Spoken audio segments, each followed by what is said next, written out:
ancestrales, algunas claves que nos permitan enfrentarnos a las dictaduras democráticas centroamericanas, así les llama él. En su texto pareciera que él nos está invitando a volver a encontrarnos con nuestras raíces, a prepararnos para tiempos que no van a ser fáciles y que van a requerir de muchas más fuerzas de resistencia, podríamos decirlo así. Y justo el Popol Vuh le sirve como un motivo para pensar esas formas de violencia y producir formas de resistencia. Los textos funcionan mucho en ese sentido. Eh, el texto de Javier Flores Masaya se acerca al Así habló Zaratustra de Nietzsche desde una escritura poética, eh, tratando de alejarse de estos modelos de conocimiento y modelos de producción de pensamiento más occidentales, más europeos. Sigue por ahí la ruta de María Zambrano para buscar en Nietzsche esa expresión poética, como una huella que está inscrita ahí en el Zaratustra, y que nos podría impulsar a crear otras formas de, de filosofía, otras formas de pensamiento. Eh, Herbert Chittick se apoya en el psicoanálisis junguiano para pensar cómo es que en el Popol Vuh están operando ciertos arquetipos y cómo es que estos arquetipos nos permitirían encontrar vínculos y relaciones con otras culturas. Eh, Su texto intenta como romper esa burbuja y encontrar encuentros con otras formas de pensamiento y otras formas de conocimiento. Yo no voy a comentar sus trabajos porque luego lo vamos a hacer juntos, pero para que tengamos más o menos un panorama de cómo funciona el texto, Ezequiel Pinto aborda la neurosis como un padecimiento que está presente en las experiencias religiosas. Intenta como dar cuenta de la forma en la que las neurosis podrían parecer individuales, pero afectan a las comunidades religiosas y a las familias, y trata de buscar la forma en que quienes padecen esta condición puedan hacerse conscientes de su padecimiento, eh, para poder hacer como más llevadera, digamos, la condición, algo que también tendría efectos sobre las comunidades, ¿no? Esa es la primera sección, que así se llama, sección sobre ensayos. Ya ahora vamos a hablar de los textos en los que nosotros estuvimos trabajando. Luego hay una sección que se llama Letras en Movimiento. Tiene textos de estudiantes de letras y filosofía, como Elian Ical, Mario Tubac, Minor Chu, y también textos de estudiantes de ciencias de comunicación, como Samantha Castro, perdón, y Jennifer Arriola. En la sección de entrevistas colabora, participa Ana Lucía Galicia, ya vamos a hablar de su entrevista también. Y en la sección de crónicas y experiencias hay un texto de Antonio Tesó, que relata las experiencias de violencia sexual intrafamiliar sufridas por un niño, tratando de mostrar la forma en la que la violencia no solo interrumpe el proceso de desarrollo del niño, sino que también deja secuelas y huellas que le persiguen durante la adolescencia y la adultez. Es un texto que está escrito de forma biográfica y que intenta problematizar las dificultades a las que este niño en su proceso de crecimiento tendría para integrarse a la dinámica social de la Guatemala urbana. Y él mismo, Antonio Tesó, hace una reseña sobre el libro Historia de un gran amor de Ricardo Falla, que es el texto con el que cierra la revista, eh, tratando de buscar en ese texto esta forma en la que Ricardo Falla aprende a relacionarse con los otros. Eh, es un texto también que tiene como este mismo dinamismo narrativa que tiene el texto anterior. Y pues la revista nos ha dado un espacio a nosotros para escribir, para leernos entre nosotros, para tener una mirada un poco más crítica, Y pues la pregunta con la que yo creo que podemos empezar a conversar es esa. ¿Cómo ha sido para nosotros esa experiencia de escritura? ¿Cuáles son los desafíos a los que nos hemos enfrentado? ¿Qué implica escribir ya pensando en una revista y en una publicación? Y pues podemos ver hacia dónde nos va llevando esa conversación. No sé.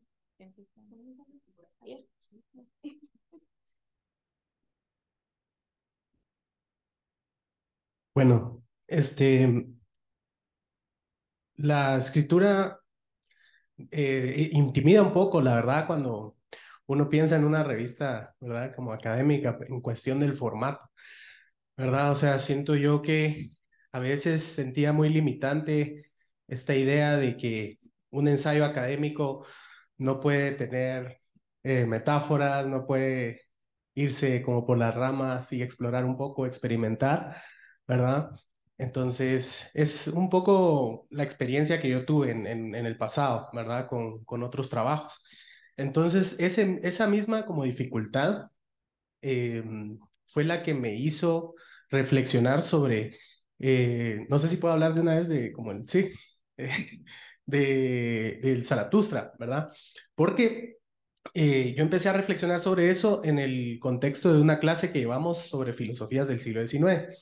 Y me recuerdo que llevamos como una línea de pensamiento o de obras filosóficas que eran este típico texto filosófico que va por puntos, que es muy como va construyéndose, ¿verdad?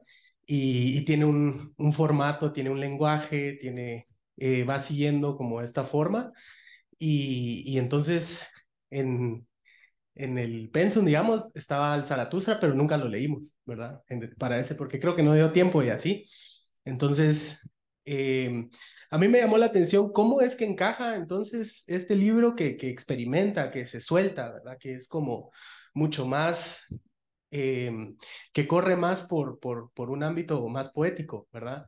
Entonces, por ahí fue como mi primera reflexión, ¿verdad? Sobre cómo entonces Nietzsche, que también tiene otros textos que son aforismos, que son, que siguen esta línea como más, que tiene una construcción lógica más clara, más definida, cómo empieza a experimentar un poco más, ¿verdad? Con la forma. Entonces, esa fue como la primera idea. Y lo que me llevó a Zambrano fue precisamente eh, pensar en cómo la poesía encaja en lo filosófico, ¿verdad? Y para mí era importante como ir difuminando esas fronteras entre una y otra, porque me recuerdo que alguien mencionaba que, por ejemplo, en Borges, ¿verdad? Hay mucha filosofía en sus cuentos, en sus expresiones estéticas, digamos, por llamarlas así. Hay mucha filosofía, ¿verdad? Que se puede interpretar, en la que se puede profundizar sobre muchas cuestiones temporales, del lenguaje mismo, de la memoria. Entonces, y al revés, en la poesía también puede haber mucha filosofía, ¿verdad? Entonces, esa misma idea fue la que me hizo ver, digamos, el Zaratustra con otros ojos, ¿verdad? Y recuerdo que hay una cita muy bella del Zaratustra, depende también de la edición, ¿va? Eh, porque el alemán es muy complicado. Entonces, es esta cita que dice, es necesario llevar un caos dentro para poner en el mundo una estrella, ¿verdad? Eso lo dice Nietzsche en ese libro. Entonces, a partir de leer esa cita, yo, me pegó, ¿verdad? Como me afectó mucho. Y fue cuando entendí como esa disposición que él tenía al, como de construir, voy a usar esa palabra, como ir deconstruyendo un poco. No lo hace totalmente, ¿verdad? En el ensayo que escribí para la revista, reconozco que Nietzsche en algún momento se nota, ¿verdad? Que toma la forma de, digamos, o sea, el nombre de ciertos capítulos, no sé si llamarlo capítulos o ciertos momentos, ¿verdad? Del Zaratustra dice sobre este tema y sobre el otro tema y sobre esto, sobre el otro. Entonces ahí sí se pierde un poco esa como espejismo ficcional, digamos, ¿verdad? De estar inmerso en esa experiencia del Zaratustra. poética, ¿verdad? Pero hay otros momentos donde sí se suelta. Y los momentos donde sí se suelta completamente es cuando empieza a escribir en verso, ¿verdad? Ya casi al final. Tiene un texto ahí que se llama Entre las hijas del desierto. En una edición que yo tenía del 65 decía destierro, pero no sé si fue dislexia del traductor o qué fue lo que pasó ahí en la traducción, pero decía destierro. Pero en una edición más actualizada del 2013 dice desierto, ¿verdad? Y en esos versos hay como una riqueza increíble, o sea, que puede alimentar, digamos, ¿verdad? Ese cuestionamiento filosófico, siento yo, en tan solo como dos, tres versos de ese pedazo creo que en las conferencias que da Darío Stanraicher, ¿verdad? Que es como muy, ¿cómo se dice esta palabra? Como que da a conocer la filosofía, ¿verdad? Se me olvidó ahorita. Es como que la da a conocer en YouTube y así, ¿verdad? Entonces él dice, el desierto crece, ¿verdad? Entonces yo lo interpreté como que el desierto es esa cuestión posmoderna que Nietzsche ve desde mucho antes, ¿verdad? Como este desmoronamiento de las metanarrativas, de todo esto que pasa en el siglo XX y que él lo ve ahí. Y entonces eso o sea, esa es mi cuestión, ver que en esos versos hay una riqueza filosófica, ¿verdad? Y eso es lo que trato de explorar, digamos, ¿verdad? Es como intentar definir como estas otras formas en las que se puede considerar la filosofía, ¿verdad? A través de la poesía. Entonces ahí entra Zambrano, que habla sobre estas dos cuestiones en oposición, que es la filosofía y la poesía, ¿verdad? O que una es muy desde lo lógico y todo esto, y la otra, contrapuesta, se va por las ramas, ¿verdad? Incluso yo también menciono a León Felipe, que es un poeta español, ¿verdad? León Felipe tiene un poema que habla sobre los poetas como holgazanes, ¿verdad? Y los compara y sí, va. Pero, o sea, sí, pero también hay mucha riqueza ahí, ¿verdad? Entonces, él habla sobre el filósofo como alguien que estudia, que está ahí como, ¿verdad? Intentando ver qué está pasando. Y el poeta es como tira una ficha, ¿verdad? Y ese es el poema, la ficha. Y entonces es más como un juego del azar, de ver qué pasa, ¿verdad? De experimentar un poco. Entonces a mí me gustó mucho esas ideas, me gustó mucho como pensar en esas cosas y más o menos delinear, ¿verdad? ¿Qué podría ser como la poesía desde esa perspectiva? Eh, ¿Preguntas o paso? Ajá. Ok. Sí, sí. Pues quisiera traerle la cita que dijo Javier sobre cómo tenemos un caos adentro y eso nos permite poner que era una estrella en el mundo. Eh, yo lo vería tal vez no de poner una estrella, pero tal vez de ver la estrella.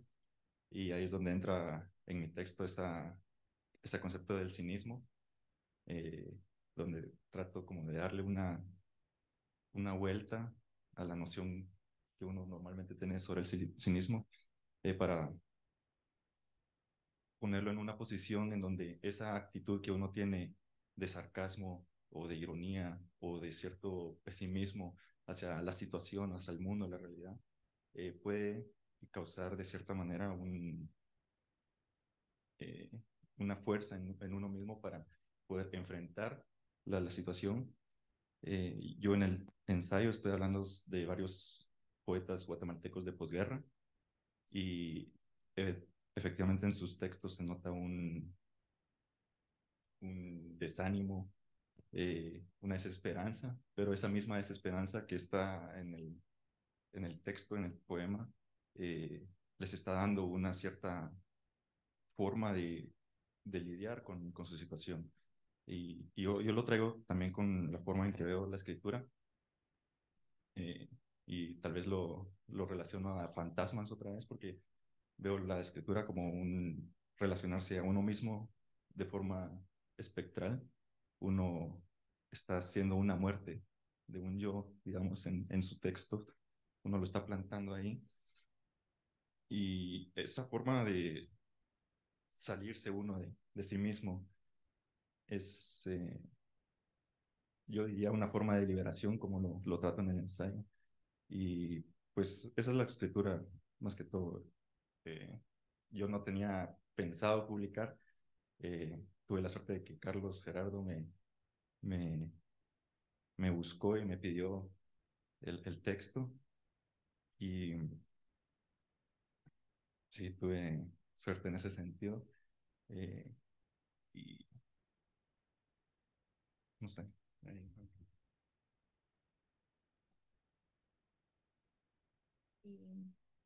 Bueno, yo de igual manera no, digamos, la entrevista que está en la revista hacia Paola Rivera tampoco fue, digamos, escrita eh, pensando en publicarla en la revista. Realmente la revista en esta ocasión surgió porque este año inicié la maestría en literatura y en el curso de seminario de literatura guatemalteca el objetivo era leer escritoras guatemaltecas y dentro de todas las escritoras que fuimos leyendo llegamos a, a este punto en el que teníamos que elegir una novela de la que quisiéramos investigar, hablar, conversar y demás. Y yo elegí esta novela de Paola Rivera que se titula Desnuda, eh, principalmente porque me gusta la novela y además siento que Paola Rivera es una escritora que está como fuera del radar literario guatemalteco. Paola Rivera nació en Quetzaltenango, es su primera novela publicada, está publicada por una editorial española y la distribución, digamos, aquí en Guatemala, principalmente está en librerías como Sofos. Entonces, digamos que el acceso a esta novela de ella a mí me intrigaba. Yo leí el libro por ahí del 2018 y digamos que elegí esta novela para mi investigación de ese curso. El, Tal vez el problema o el obstáculo ahí era que por ser una novela, digamos que reciente, porque fue publicada de hecho en el 2018, no había mucho material que abordara la novela de Paola Rivera e incluso no había alguna antología, algún texto donde se mencionara a Paola o el trabajo que ella está haciendo actualmente.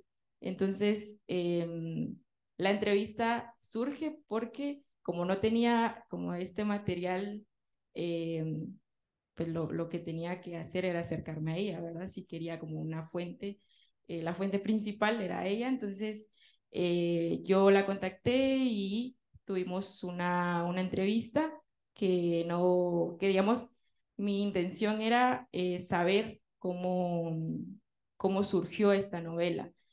Quién era Paola Rivera también, porque yo solo sabía que nació aquí en Quetzaltenango, eh, me enteré también que no vive acá actualmente y que esta era su primera novela publicada. Entonces, en la entrevista va o aborda mucho el tema de como su proceso creativo, su proceso de escritura.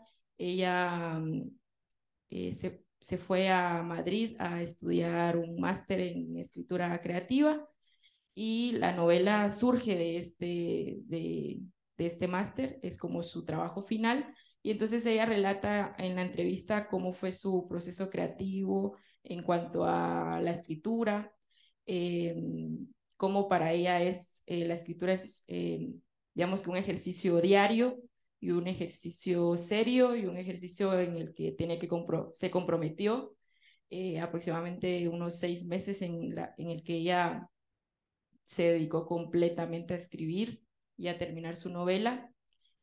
Cuenta también cómo esta novela no era como la idea de esta novela no era lo que ella pensó al inicio, terminó siendo otra cosa, y cómo ella toma elementos de la vida real, de su vida, de su propia historia, y los va incorporando a su novela, ¿verdad? Porque creo yo también en esa investigación quería abordar la autoficción. Entonces le preguntaba, le cuestionaba acerca de si se podía determinar ella como la autora de la novela, cuánta ficción había en su relato. Entonces ella va comentando cómo ciertos personajes están inspirados en personas reales, como ciertas situaciones sí se dieron en su vida, y algunas características que fue tomando de otras personas que conoció e incorporó a los personajes.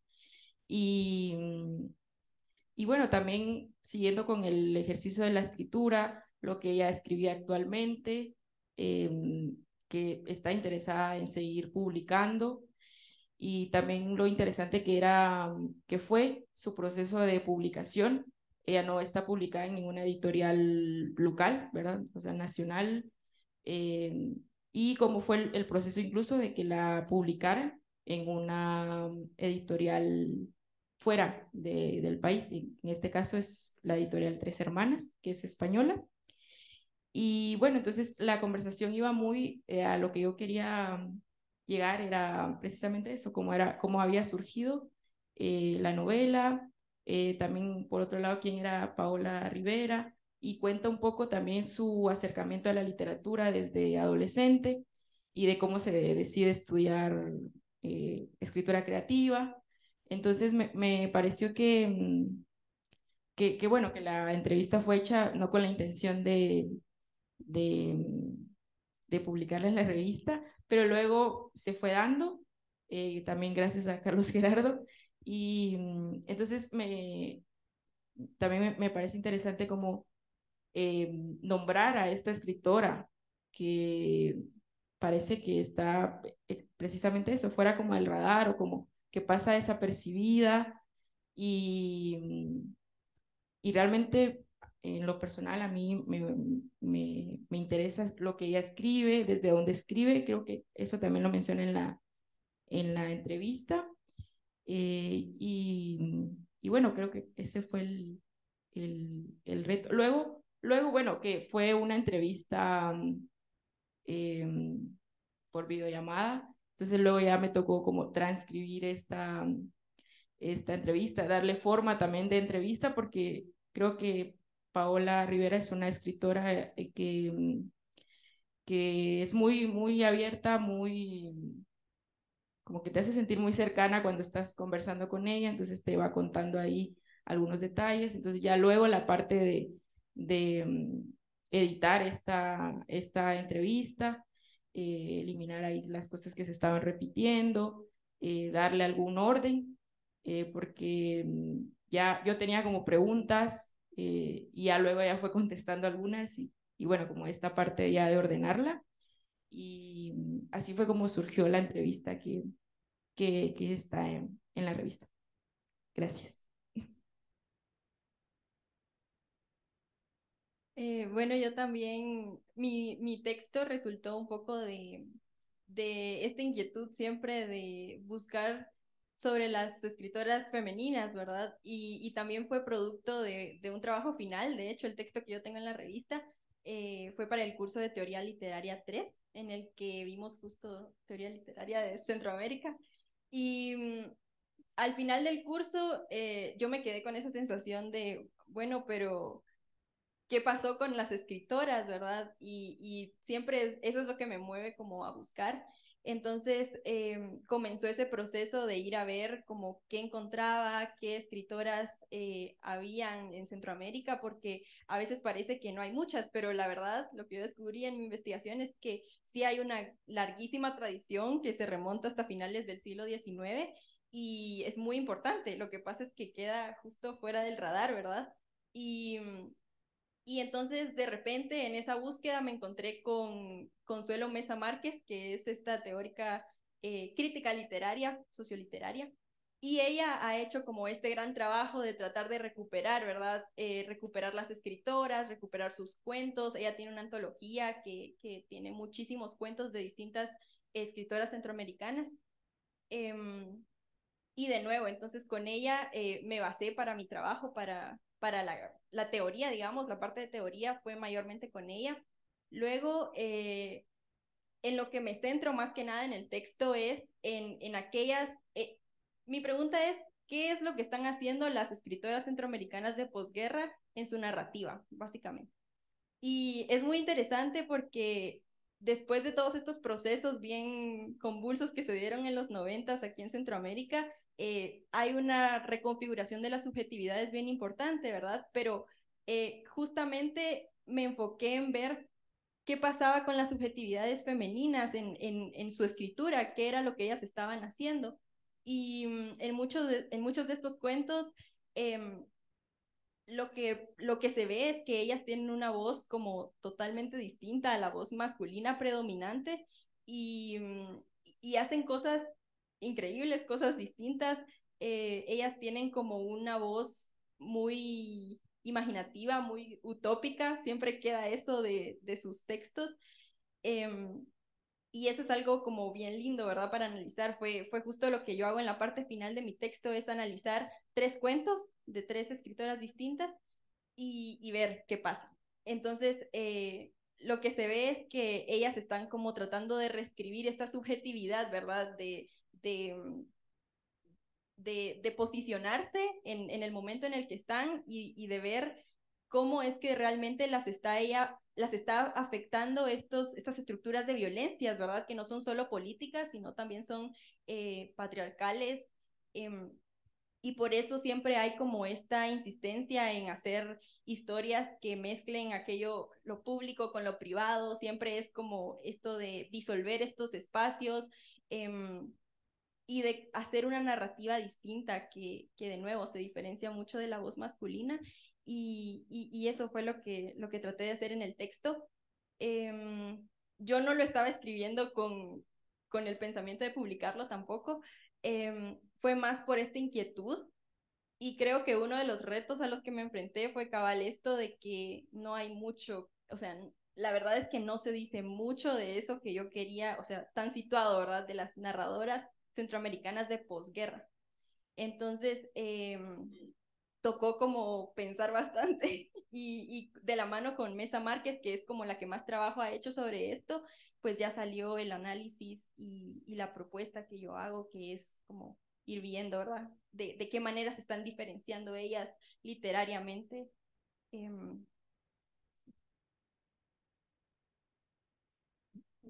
Pues a mí me ha pasado lo mismo. Yo no escribí el texto para publicarlo y justo una de las lecciones con las que yo me quedo es escribir para publicar. Porque cuando uno está en un curso, uno escribe, bueno, primero para sacar el curso. Más cuando los cursos son tan intensos como los de Carlos y que uno tiene que estar escribiendo, escribiendo un montón, un montón, un montón. Entonces, y luego uno escribe para uno mismo, lo que a uno le hace sentido y lo que funciona para uno. Y uno lo presenta y pues con sacar una nota, que eso también con Carlos es bien complejo, sacar las notas. Eh, Uno pues va sacando el curso y uno se queda satisfecho. Pues a mí me pasó que yo tenía el texto, funcionaba para mí. Cuando yo lo entregué para la tarea estaba incompleto, porque estaba incompleto, estaba de última hora. Y cuando él me invitó a publicar, entonces dije, bueno, yo quiero completar mi texto y quedó como una especie de Frankenstein. De hecho, Javier me ayudó a revisarlo y a trabajarlo, porque entonces a la carrera yo le agregué lo que yo sentía que hacía falta y traté de armar un texto que funcionaba y no funcionaba. Entonces tocó revisarlo otra vez y tratar de hacer que funcionara el texto.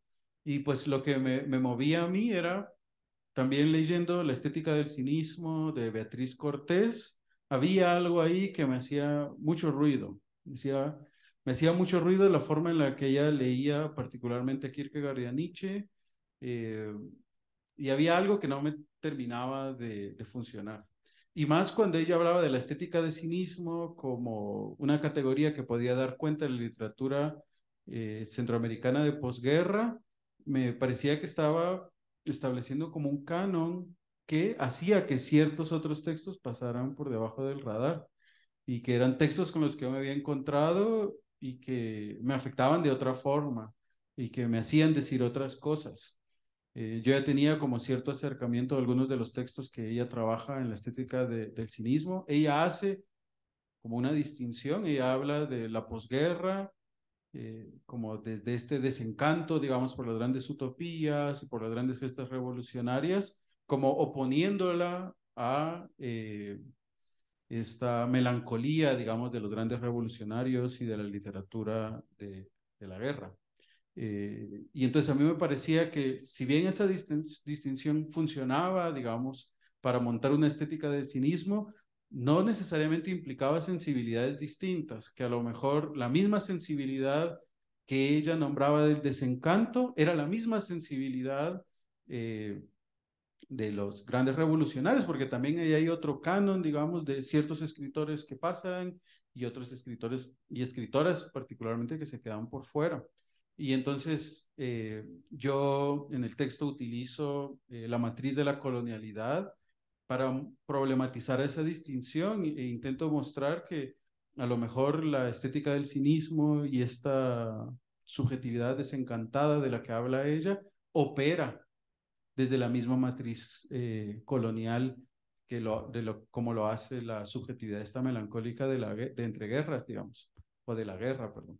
Y entonces eso me lleva como a pensar que a lo mejor ya no solo es como una investigación teórica que está haciendo ella desde la distancia de los textos, sino también está performando algo, ¿no? Está produciendo una forma de leer los textos y está produciendo un canon y está produciendo una forma de relacionarse con los textos y a lo mejor es porque estamos contagiados.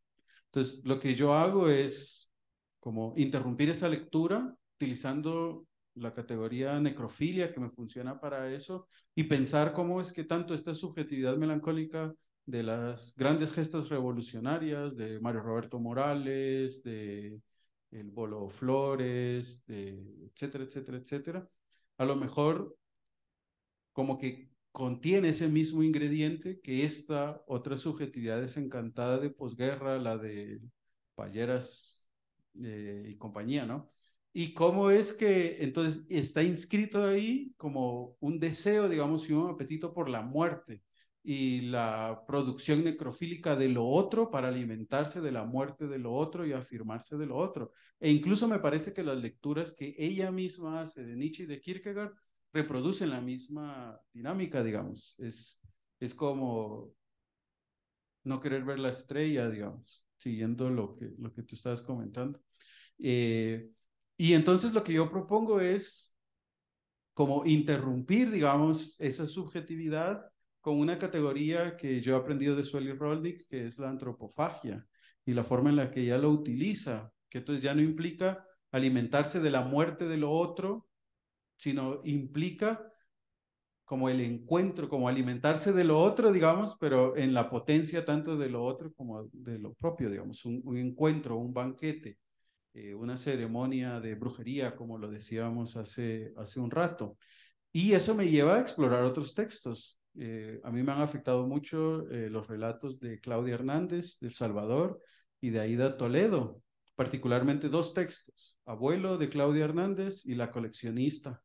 Y entonces yo rastreo en esos textos cómo es que el deseo, digamos, por la carne del otro, porque en Abuelo, digamos, es una familia que van a desenterrar al abuelo y que hacen como una especie de ceremonia y se reparten los pedazos del abuelo.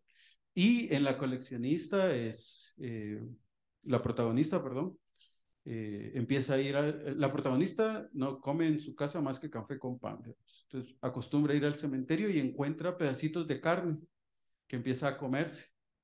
Y esos pedacitos de carne son dedos de los niños que han desaparecido en la comunidad. Y entonces ella empieza a tener como visiones sobre la memoria de estos niños. Y cómo es que en eso no hay como este deseo necrofílico, digamos, por la muerte del otro, sino más un festín antropofágico que la potencia la transforma y la lleva a abandonar la comunidad, ¿no? Y entonces lo que yo trato en mi texto es explorar, digamos, esa interrupción del desencanto de la posguerra que Beatriz Cortés y ciertos autores intentan canonizar, así con toda la implicación de esa palabra, ¿no? Para interrumpirlo con esos textos que pasan debajo del radar, que no son leídos y que a lo mejor nos están diciendo otras cosas. Entonces, por tiempo, ¿sí? Por tiempo vamos a... No sé si ustedes quieren participar. Eliet. Pues, así, hablando de tu collage. Luisa me invitó a hacer la portada del collage, del collage, de la revista, perdón.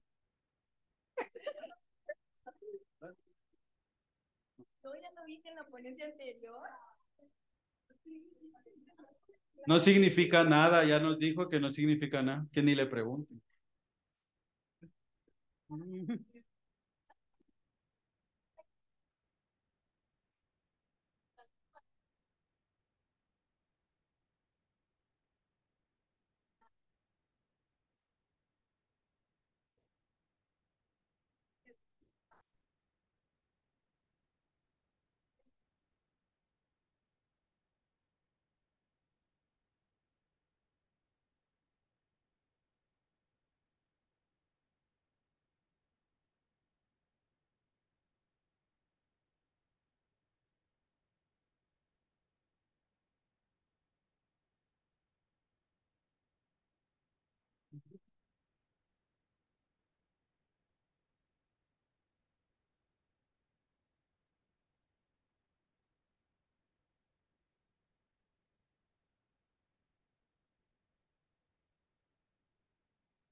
Hola, ahora estoy amplificada. Ah,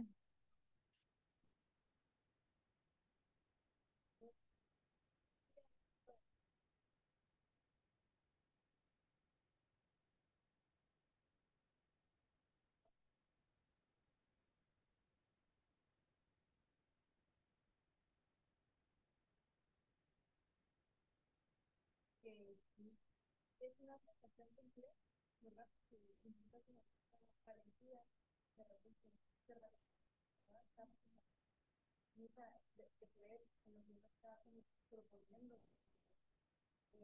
De repente sí estamos en un espacio que es bien pequeño, muy, eh, y muy contenido, y puedo usar esa palabra, muy contenido que nos acompañan como profesores, que nos ven con entusiasmo también, que nos ven con simpatía hacia nuestra creatividad, nuestras perspectivas, nuestras formas de construir mundos. Y entonces escribimos esto, ¿verdad? Están así como, y de repente decimos, bueno, vean, hay este texto, ¿verdad? Que funciona adentro de una operación académica. Pero se trata de ahí, ¿verdad? Ampliarnos y experimentarnos, quedarnos en esta vulnerabilidad, estar enfrente del otro, estar de manera conjunta, ya es otra forma.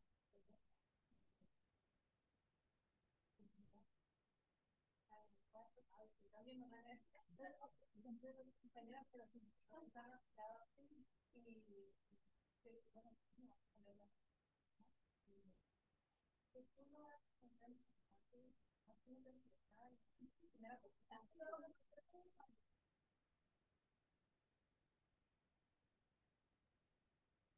nuestra compañera de la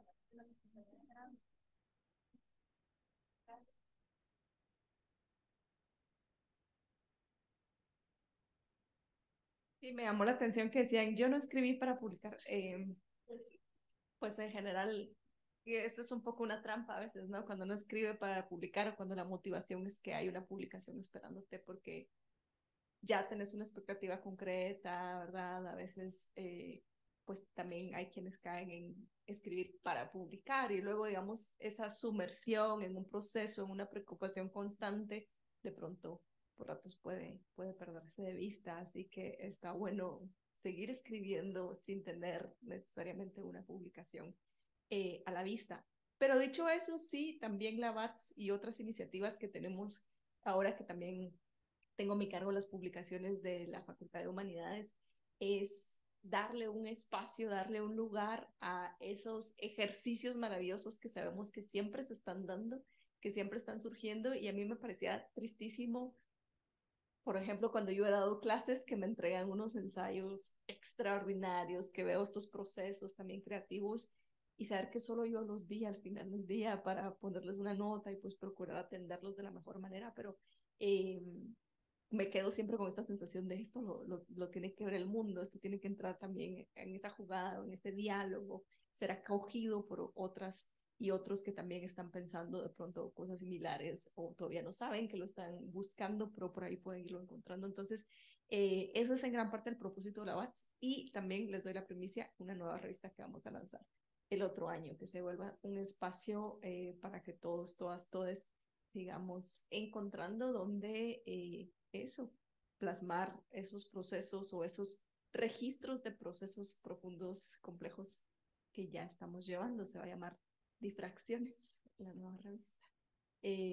Pero bueno, la BATS también está ahí como un espacio para esas diferentes prácticas. Así que felicidades por ser parte de este número y gracias por acompañarnos.